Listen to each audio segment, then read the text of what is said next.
दोस्तों, अधिकतर लोग अपनी श्रद्धा के अनुसार घरों में देवी देवताओं की मूर्ति या तस्वीर रखते हैं, जिससे कि घर में सुख शांति और खुशहाली बनी रहे।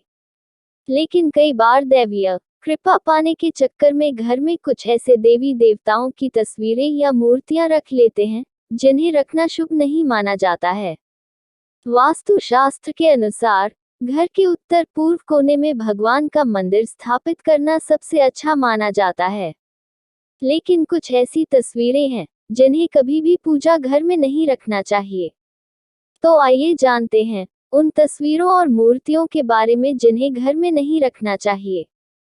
नंबर 1, लक्ष्मी माता खड़ी मुद्रा में। हर इंसान की यह कामना होती है कि लक्ष्मी उसके घर में निवास करे। लक्ष्मी माता की मूर्ति के साथ आप गणेश और सरस्वती की भी मूर्ति रख सकते हैं। लेकिन ध्यान रखने योग्य बात यह है कि इन तीनों की मूर्तियां खड़ी मुद्रा में नहीं होनी चाहिए। इनकी खड़ी मुद्रा में मूर्ति रखने से घर में सुख समृद्धि का वास कभी नहीं होता है। इसलिए लक्ष्मी, गणेश और सरस्वती की मूर्ति बैठी हुई मुद्रा में रखें। नंबर 2, माता महाकाली की तस्वीर या मूर्ति। देवी महाकाली आदिशक्ति पार्वती का स्वरूप हैं। उन्होंने दैत्यों का सर्वनाश करने के लिए ये रूप धारण किया था। महाकाली का क्रोध अपार है। उनके क्रोध को आसानी से शांत नहीं किया जा सकता है। आप कोशिश करें कि घर में महाकाली या किसी भी देवी देवता की क्रोध वाली मुद्रा में कोई भी मूर्ति ना रखें। ऐसा करने से परिवार के सदस्यों को बात बात पर गुस्सा आएगा और लड़ाई झगड़े होंगे। इसलिए घर पर सिर्फ सौम्य मूर्तियों को रखें। नंबर 3, शनि देव की मूर्ति। दोस्तों, शनि देव को सर्वोच्च ब्रह्मांड का सबसे बड़ा न्यायाधीश माना जाता है। लेकिन उनकी पत्नी के द्वारा दिए गए श्राप के कारण उनकी दृष्टि श्रापित है। शनि देव की पत्नी ने शनि देव को श्राप दिया था कि आपकी दृष्टि जिस किसी पर भी पड़ेगी उसका सर्वनाश हो जाएगा। शनि देव को घर में रखने से उनकी दृष्टि हमारे घर के सभी सदस्यों पर पड़ती है, जो कि एक शुभ संकेत नहीं है। ऐसा करने से आपकी हानि हो सकती है। इसलिए शनि देव की मूर्ति घर पर रखना शुभ नहीं माना गया।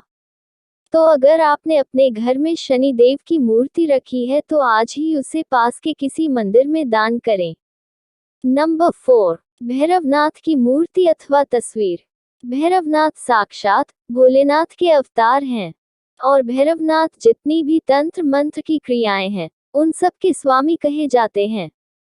भैरवनाथ की पूजा करना हर इंसान के बस की बात नहीं है, क्योंकि भैरवनाथ की पूजा तंत्र मंत्र और त्याग से होती है।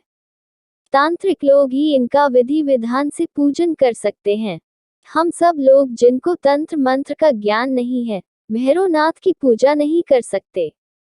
इसलिए हमें भैरवनाथ की मूर्ति अपने घर के पूजा स्थल पर नहीं रखनी चाहिए। नंबर 5, नटराज शंकर की मूर्ति। नटराज का अर्थ होता है नृत्य करते हुए। दोस्तों, भगवान शंकर नृत्य तभी करते थे जब वो अत्यधिक क्रोध में आ जाते थे।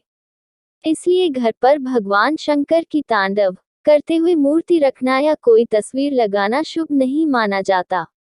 ऐसी तस्वीर घर पर लगाने से या मूर्ति रखकर पूजा करने से घर में लड़ाई झगड़े होते रहते हैं। परिवार के सदस्यों के बीच में मनमुटाव हो सकता है। नंबर 6, राहु या केतु की मूर्ति। शास्त्रों में राहु और केतु को 9 ग्रहों में स्थान प्राप्त है। अगर आप 9 ग्रहों के यंत्र की स्थापना कर रहे हैं, तब आप उस पर राहु केतु की पूजा कर सकते हैं। लेकिन अकेले राहु या केतु की मूर्ति की पूजा करना शुभ नहीं माना गया। इसलिए घर के पूजा स्थल पर कभी भी इन दोनों की मूर्तियां ना रखें। नंबर 7, एक देवता की एक ही मूर्ति रखें। शास्त्रों में एक देवता की एक ही मूर्ति रखकर पूजा करने के अनेकों महत्व बताए गए हैं। शास्त्र अनुसार नीचे कुछ बातें दी गई हैं जिनका मूर्ति स्थापना करते समय हमें ध्यान देना चाहिए। जैसे, घर के मंदिर में 2 शिवलिंग कभी भी नहीं होने चाहिए। पूजा स्थल में गणेश भगवान की 3 मूर्तियां नहीं होनी चाहिए। पूजा घर में 2 शंख नहीं रखने चाहिए। घर में 2 सूर्य की प्रतिमा नहीं रखनी चाहिए। घर में 2 शालिग्राम की पूजा घर पर नहीं करनी चाहिए। दोस्तों, अंत हमारे चैनल जीवन रचना को सब्सक्राइब करना ना भूलें, ताकि ऐसे ही और महत्वपूर्ण वीडियो आपको मिलती रहे। धन्यवाद।